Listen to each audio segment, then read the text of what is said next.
From the studios of Blackwater Media in the city of Atlanta, I'm your host, Dr. William Lester, and welcome to the next episode of Trek Talk, which is a relatively new podcast that I've started just out of pure love and enjoyment of all things Star Trek. As I said in the initial episode, although we'll be focusing a lot on the original series and the animated series, we'll also spend some time dealing with certain aspects of Enterprise, The Next Generation, Deep Space Nine, and Voyager.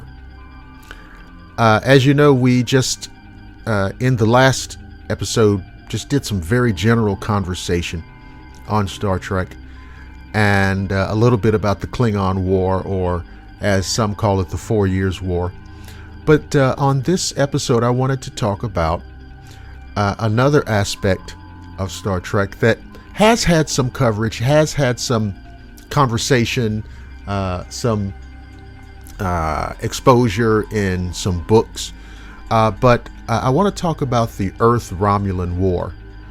Some people just call it the Romulan Wars, because when you look back at it, we're really talking about the first major interstellar conflict between what was at that time called United Earth and, of course, the Romulan Star Empire. So let's look at it. On the Star Trek timeline, this war takes place between the years 2156 and 2160. So where does that place it? It really puts it right as the Enterprise series is ending. So if you could imagine the Romulan War kicking up right as that series ended, and you might consider that if that show had gone on for another season or two, which I wished it had, there would have had to have been some depiction, some conversation, some story arc about the Romulan War. Also, if you look back at that Enterprise series, you see a lot of the elements that are the kind of the building blocks of what was going to become the Federation. For example, we know that there was tension between the Vulcans and the Andorians. We know that there was tension between the Andorians and the Tellarites. And it's interesting that the United Earth organization was able to essentially broker a peace between these different races, and that brought about a certain stabilization to the region, right? And essentially the Romulans saw that as a threat. The fact that there was this much stability between Earth and Vulcan and Andoria and Teller and who knows who else, but there was a certain stabilization to this region that the Romulans just felt would impinge upon their imperial designs. So we see the Romulan War referred to in hindsight on the original series episode Balance of Terror. And so they're kind of doing a backstory on this conflict, which for them in their time was about 100 years in the past. So, what happens? The Romulans saw this new peace situation, this new stability, as completely unacceptable.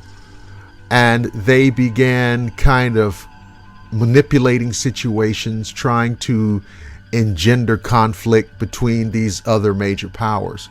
So, by the time 2156 comes around, we're basically in just full bust-out conflict. Hostilities have commenced, and we are in a state of war with the Romulan Star Empire.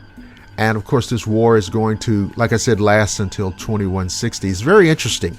Again, as noted in the episode Balance of Terror, by the time of Captain Kirk and Mr. Spock, the weapons used during the Romulan Wars were very much more primitive. I don't believe that they had, certainly Starfleet did not have advanced shielding. They were still using polarized hull plating. There wasn't even ship-to-ship visual communication, so basically they fought the Romulans without ever seeing one face-to-face up to a certain point. The Romulans at that time did not have cloaking ability. And I believe, I have to check some other sources, but I believe this is correct. During the Romulan War, they did not have warp technology.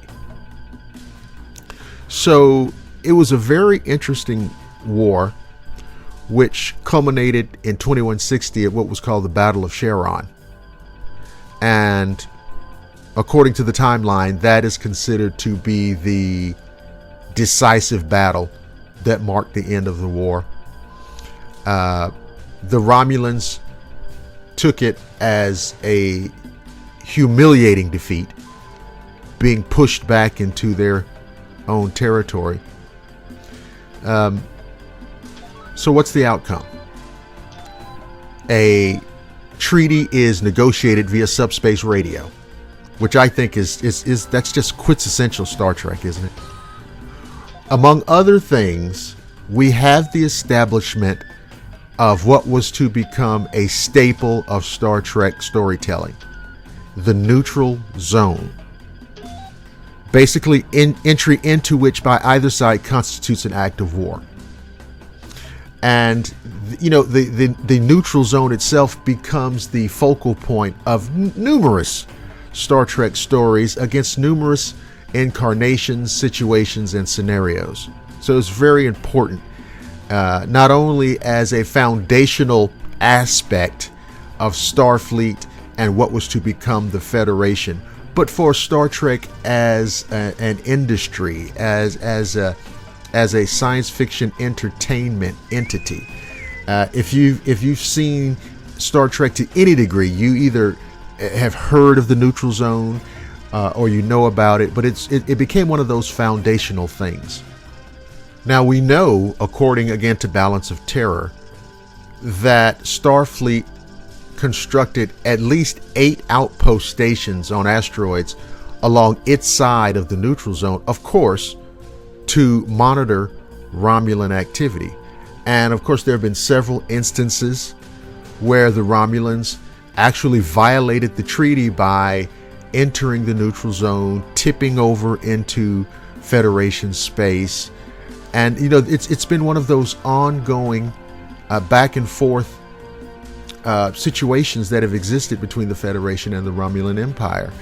Later on, of course, based on hostilities with the Klingons, there was also a Klingon neutral zone, Klingon Federation neutral zone. And these became the buffers that really, in a lot of ways, despite the aggressive tendencies of the Klingons and the Romulans, these became buffers that really helped keep the peace. And although there would continue to be little skirmishes and arguments, there was really no significant destabilizing activity in terms of what was happening in Federation space. I think another thing that needs to be touched on is that after this war, after the Romulans were pushed back into their own territory, once again Starfleet was able to manifest improved weapons and defensive systems on their ships. They were moving toward the photonic torpedoes.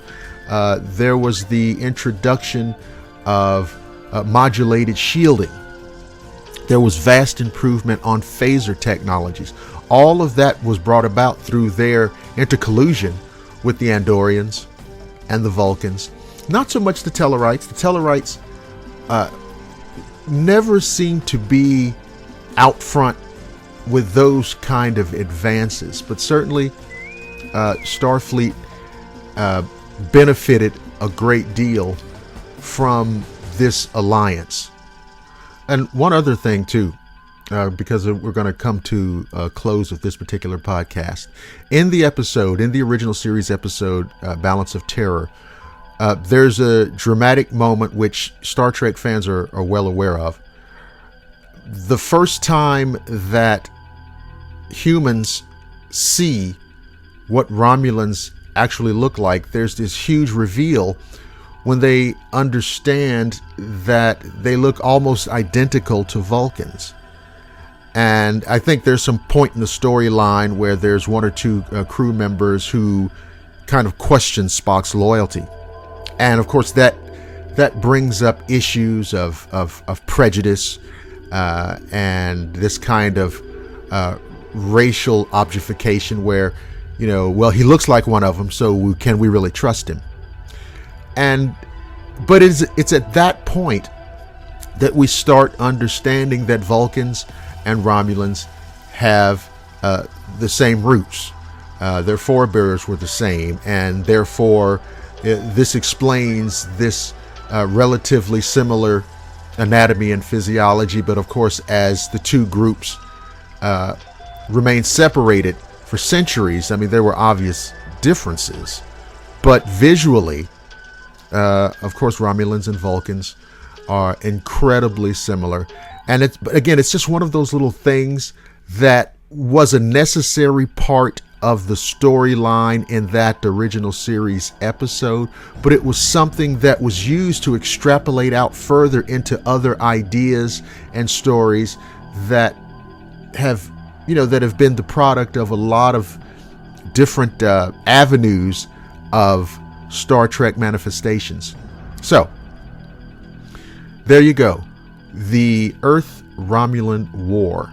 And again, like the 4 Years' War, we'll come back and we will revisit this, because there will be other things that we talk about that will refer back to this. So like I said on the first episode, it's all open-ended. Remember, guys, you can listen to this and other Blackwater Media shows on the Blackwater Media website at blackwatermedia.net.